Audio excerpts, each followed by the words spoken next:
Welcome to better study. நான் கார்த்திக் ராமச்சந்திரன் பேசுகிறேங்க. இன்றைக்கி நம்ம வரப்போகிற டிஎன்பிஎஸ்சி எக்ஸாம்ஸில் யூஸ்ஃபுல்லாக இருக்கிற மாதிரி ப்ரீவியஸ் கொஸ்டின் கம்பேரிஷன் தான் பார்த்துட்டு இருக்கோம். அந்த வகையில் இன்றைக்கி பொது Tamil already mental ability and general studies பார்த்துட்டோம். பொது தமிழை பொறுத்த வரைக்கும் நீங்கள் பார்த்தீங்கன்னா 6700 கொஸ்டின் இருக்குது.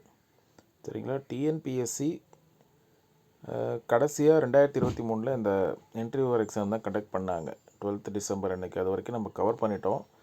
6700ன்னொடனே இது வந்து ரெண்டாக பிரியும். நம்ம பிடிஎஃப்பும் அப்படி தான் கொடுக்குறோம். ஸ்கோரிங், எலிஜிபிலிட்டி அப்படின்னு ரெண்டாக பிரிக்கிறோம். ஏன்னா வந்து ரெண்டும் வெவ்வேறு, அதனால் அதுக்கும் இதுக்கும் சம்மந்தம் இருக்குது. பட் இருந்தாலும் ரெண்டு பேப்பரும் வெவ்வேறுங்கிறதுனால நம்ம ரெண்டாக பிரித்து வச்சுருக்கோம்.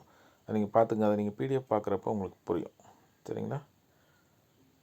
யார் யார் இன்ட்ரெஸ்டடோ எனக்கு இந்த நம்பருக்கு வாட்ஸ்அப் பண்ணுங்கள். அதே மாதிரி நம்மக்கிட்ட general studies compilation plus mental ability கம்பைலேஷனும் இருக்குது. அது வேர் டு ஸ்டடியும் இருக்குது.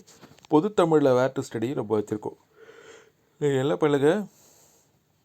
ஸ்கூல் புத்தகத்தை நல்லா படித்து பார்த்துட்டு அதுக்கப்புறம் ப்ரீவியஸ் கொஸ்டினை ஒரு கிளான்ஸ் விடுங்க. ஈஸியாக உங்களுக்கு புரியும். இப்படின்னு தான் கொஸ்டின் வருது, நம்ம எங்கெங்கே வீக்காக இருக்கோம், எங்கெங்கே நம்ம ரிவைஸ் பண்ணணும், ஸ்ட்ரென்தன் பண்ணணும்னு சொல்லிட்டு. சரிங்களாங்க? அதை நீங்கள் பாருங்கள், உங்களுக்கு புரியும். We will meet in next class. Thank you.